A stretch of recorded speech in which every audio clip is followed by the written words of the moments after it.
Est-ce que tu sais que la Deuxième Guerre mondiale a été arrêtée par les intercesseurs? Dieu ne change pas ses desseins, mais il peut changer les animateurs de ses desseins. Ses ouins peuvent mourir, mais son plan peut continuer. Dieu, il est compliqué. Si moi je suis là, je fais l'orgueilleux, je verrai un autre JFT s'élever dans ma génération et faire bien ce que j'aurais dû faire. Et je regarde la télévision, je dis, mais ce petit vient d'où comme ça? Et Dieu peut te disqualifier, tu es sur le terrain. Et tu vois quelqu'un d'autre avec la vareuse que tu avais portée, avec le numéro que tu as, en train de faire les exploits de ce que toi tu devais faire. Bon, tu vois, il y a des choses qui sont des lois universelles. C'est même pas Dieu, c'est même pas les démons. C'est toi-même. Hein? Tu n'aimes pas ton père, tu maudis ton père, tu vas échouer sur la terre.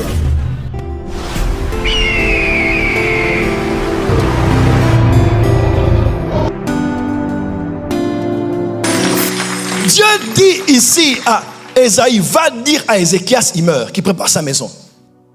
Ézéchias dit, ok, amen, mais je ne suis pas d'accord.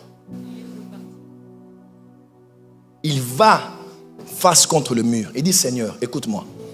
C'est les bonnes personnes que tu laisses mourir tôt. Hein? Les mauvaises personnes, tu laisses vivre longtemps. Regarde ce que j'ai fait pour le temple. Il a commencé à argumenter, à intercéder. Parce que intercéder, c'est aussi intercepter. C'est comme un footballeur. Quelqu'un est en train d'aller marquer, tu prends, tu peux récupérer la balle et changer le cours du match. Amen. Avance, prophète. Est-ce que tu sais que la Deuxième Guerre mondiale a été arrêtée par les intercesseurs? Peut-être que vous pensez que c'était Hiroshima, Nagasaki, l'uranium de la RDC, et les États-Unis, le Japon. Rien à voir avec ça.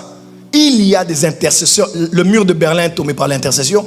Le grand bloc de l'ex-URSS, Union soviétique, c'est les intercesseurs qui priaient. Il y a des choses que tu peux voir vite dans ta vie si tu apprends à agir vite. Amen. Oh yes. Dieu dit à Moïse, va, je t'envoie chez Pharaon. Moïse, chemin faisant, Dieu veut le tuer. Tu as déjà lu ça? Oui. Dieu s'est levé, Dieu a voulu tuer Moïse.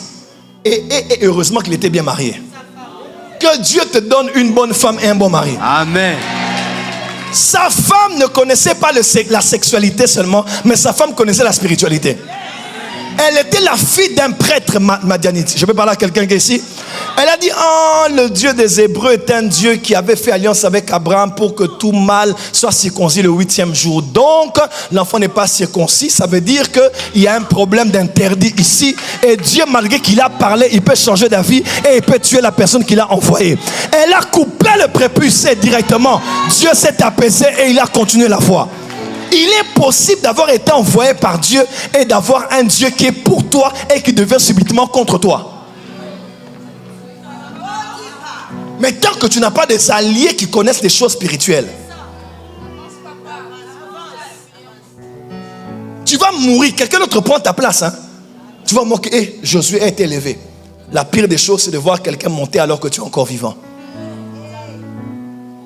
Tu es un David.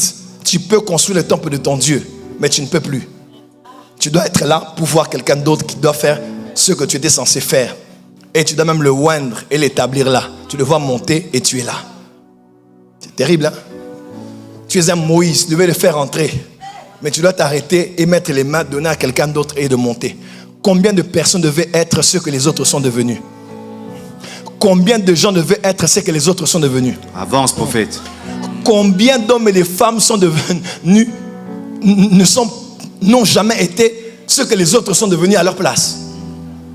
Dieu ne change pas ses desseins, mais il peut changer les animateurs de ses desseins. Amen. Ses ouins peuvent mourir, mais son plan peut continuer. Amen. Voilà pourquoi il ne faut pas suivre Dieu. Hein? Dieu, il est compliqué. Si moi je suis là, je fais l'orgueilleux, je verrai un autre JFT s'élever dans ma génération et faire bien ce que j'aurais dû faire. Et je regarde la télévision, je dis, mais ce petit vient d'où comme ça? Et Dieu peut te disqualifier, tu es sur le terrain. Et tu vois quelqu'un d'autre avec la vareuse que tu avais portée, avec le numéro que tu as, en train de faire les exploits de ce que toi tu devais faire.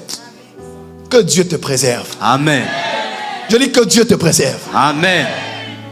Dis à ton voisin, le monde spirituel change des choses. Voilà pourquoi beaucoup de prophéties ne s'accomplissent pas. Parce que beaucoup de chrétiens ne connaissent pas les lois du monde spirituel. Est-ce que je peux avancer? Laissez-moi finir ici. C'est ce qu'on appelle prophétie à la dimension des hommes. Futur modifiable aussi. Pourquoi ici? Pourquoi ici? Pourquoi ici? Parce que généralement, c'est des prophéties qui sont comme des promesses de vie. Par exemple, la Bible déclare, si quelqu'un en effet veut aimer la vie et voir les jours heureux, qu'il préserve sa langue du mal et préserve ses vers des paroles trompeuses, quoi qu'il ait, tout ça. Comme Dieu dit dans Deutéronome 30, j'ai mis devant toi la vie et la mort. Tu vois, il y a des choses qui sont des lois universelles. C'est même pas Dieu, c'est même pas les démons, c'est toi-même. Hein? Tu n'aimes pas ton père, tu maudis ton père, tu vas échouer sur la terre. C'est même pas les esprits, c'est pas Dieu, c'est des lois de la vie. Tu entres ici, tu étudies, tu vas réussir. Tu étudies pas, tu vas échouer. C'est ni démon, ni Satan, ni sorcier.